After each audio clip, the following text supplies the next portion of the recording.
جتنا اسکردو بڑا ہے اتنا ان کا دل بھی بڑا ہے.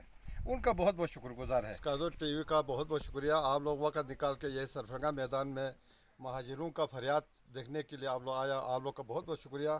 اس کا کہانیاں بہت لمبا ہے اور 1971 سے ہم ہجرت کر کے گھر بار چھوڑ کے اور پورا جائیداد پورا چھوڑ کے ماں بہن بچے سارے یہاں پاکستان میں ہجرت کر کے آیا.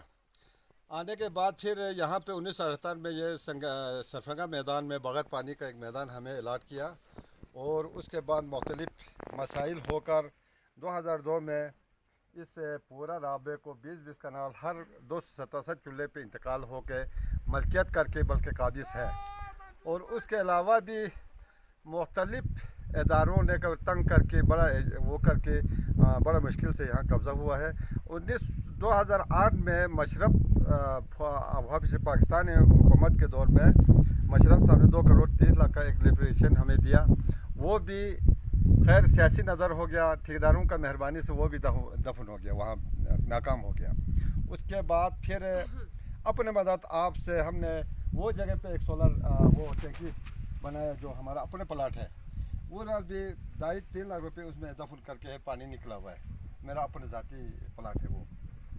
ساتھ ہی ادھر ہمارا اس دور میں 2008 میں تنظیم والوں نے یہاں بورنگ کر کے کامیاب کر کے نکال دیا. یہ ہمارا چوکیدار روم ہے جی. یہ چوکیدار روم ہے. یہ چاچا علی ہے جی ہمارا شروع سے آخر تک یہاں پہ چوکیداری بیٹھا ہوا ہے.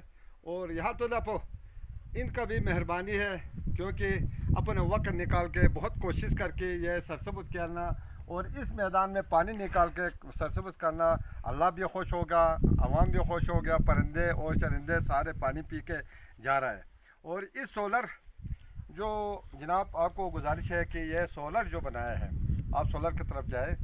سولر جو ہمارا جس نے سولر بنایا ہے اس کا فن ہمارا غلام احمد صاحب اس کا اللہ عزت دے دے, خوش رکھے, کیونکہ اس نے ہمیں تقریباً یہ سولر کا فن خود نے لا کے اس سولر کو کامیاب کرانا غلام احمد کا بڑا کریڈٹ ہے.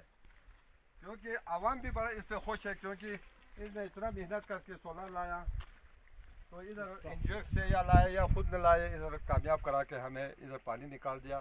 تقریباً یہ 20-30 کنال پہ ہم نے آباد کیا ہوا ہے. اور ادھر گندم لگا ہوا ہے جی. اچھا یہ سارے گندم لگا ہوا ہے. ادھر ہم نے آلو لگایا ہوا ہے پورے ایرے میں آلو.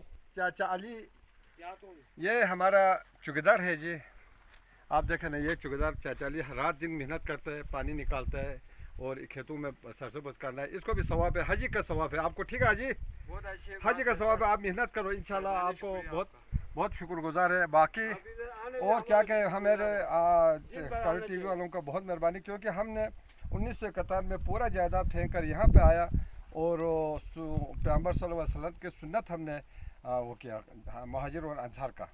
تو اسکردو والوں کا بھی مہربانی, ہمیں اسکردو والوں نے کافی سہولیت کیا ہے. جتنا اسکردو بڑا ہے اتنا ان کا دل بھی بڑا ہے. ان کا بہت بہت شکر گزار ہے کیونکہ یہاں تو گورنمنٹ نے ہمیں بغیر پانی کا ایک پلاٹ دیا. اس میں ہم نے اپنے مدد آپ کر کے یہ حالت پہ ہوا اور انشاءاللہ مزید پہ ہم کوشش کر رہے ہیں. دوسرا یہ کہ ہمارا حلقہ نمبر 1 میں ہمارا ووٹ ٹھیک ٹھاک ہے کیونکہ تقریباً اس وقت 1000 سے 1500-2000 تک ہمارا ووٹ ہی ہے. تو بدقسمتی ہے کہ ہمارا ووٹ ٹیشو کی طرح استعمال ہو رہے پارٹیوں نے. پیپل پارٹی آئے کچھ بھی نہیں ہو گیا, نون آیا کچھ بھی نہیں, پٹائی آیا اس سے ہی بدتر ہے. تو ابھی ہم کیا کروں, ہمارے ووٹ ایسے ہی ضائع ہو رہے ہیں. نہ بے روزگاری اتنا بڑھ گیا ہے, لڑکے پڑھے لکھا ہوئے باقاعدہ گریجویٹ کیا ہوا ہے سارے نے, پھر بھی بازاروں میں جگروں میں بے روزگاری میں پھر رہے. تو بہت مشکل ہے. تو ہم مایوس ہیں کیونکہ اس دور سے, اس پارٹیوں سے, اس حکومت سے کوئی حکومت ہمارے نزدیک, صرف افواج پاکستان نے ہمیں خیال کیا. ضیاء کے دور میں کچھ ہمیں تعاون کیا, اس کے بعد مشرف کے دور میں تعاون کیا, باقی سول حکومت نے کوئی آج تک نہیں کیا. والسلام. آپ لوگ اسکردو ٹی وی والوں کا بہت بہت شکریہ. آپ لوگوں نے ادھر آ کے